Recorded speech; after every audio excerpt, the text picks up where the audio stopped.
In today's fast-changing world, one typified by remarkable advances in science and technology, particularly in information, communication, and computing, all this requires an education system that lays a basic firm foundation in science, technology, engineering, and mathematics. And this is for all our learners, because this gives them the opportunities for intermediate and advanced courses, indeed for all those who have a desire to venture deeper into these fields. To that end, as many of you know, my administration has adopted last year and is implementing a more fit-for-purpose science learning system under the competence-based curriculum. And this system, which will go beyond the learning of science and technology that typified the old order, and will instead lay emphasis on practical learning in science, technology, engineering, and mathematics. At the same time, we are also improving the infrastructure required for effective teaching in sciences and technology by providing and upgrading science and computer labs in all our public secondary schools, as well as upgrading our institutions of technology so that advanced learning in science and technology is not confined to just our universities. To support these initiatives, we have also placed greater emphasis on training a larger number of teachers and lecturers in the science and technology fields. I am indeed very confident that not just one, but a few of the exhibitors who will present between today and the 7th of August will undoubtedly in future be one of the globally recognized science and technology icons of their time. So please keep putting the hard work in. We will look back one day at this exhibition and those in the past and remark that the path of those future icons to great innovation began in this very simple and humble exhibition hall. I am aware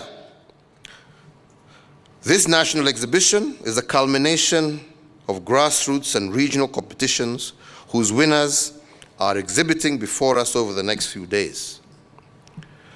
And even as we celebrate their achievement and excellence in reaching this national stage, we also note that there are so many other excellent ideas, projects, and innovations that did not make progress to this stage. Bwana Waziri, such ideas and innovations should not be discarded, but rather should be revisited and secured for possible resubmission or deployment by government or private investors. And to that end, again, I direct the Ministry of Education and the Ministry of Industry, Trade and Cooperatives to initiate a process that documents and secures these ideas, projects, and innovations of competitions such as this, and at all levels. And I further direct that the two ministries, in conjunction with the relevant government agencies, develop a framework for assisting our young scientists in securing their intellectual property rights, as well as in having fair and secure legal arrangements with potential investors or other persons desirous of assisting them in bringing their ideas to market. On our part as government, it is our intention to replicate the Irish model for supporting innovation within our youth. We also recognize the vital role played by private investors in making innovations commercially viable and market ready. To that end, my government is ready to provide special incentives for investors who will take up or support youth innovations. Between our young scientists, the private sector, government, and international organizations, we can ensure that the next groundbreaking discoveries or innovations in science and technology are indeed of Kenyan origin. To progress viable innovations, my administration, in partnership with the private sector, will organize a business boot camp within the next 9 months for the outputs of science technology exhibitions such as this present one. Eligible innovations will be steered jointly by government and the private sector so that they may be commercialized and made market suitable. To support this, I also direct that the Kenya Intellectual Property Rights Office should patent viable innovations generated during the past, present, and future Young Scientists exhibitions free of charge.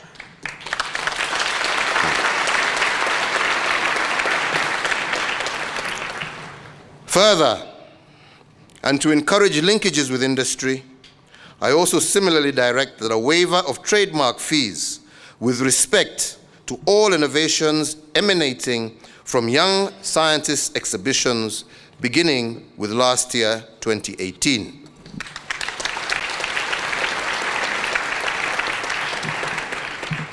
The growing youth innovation is also coming at a time when my administration has lined up key projects and programs under Vision 2030 and the Big Four agenda.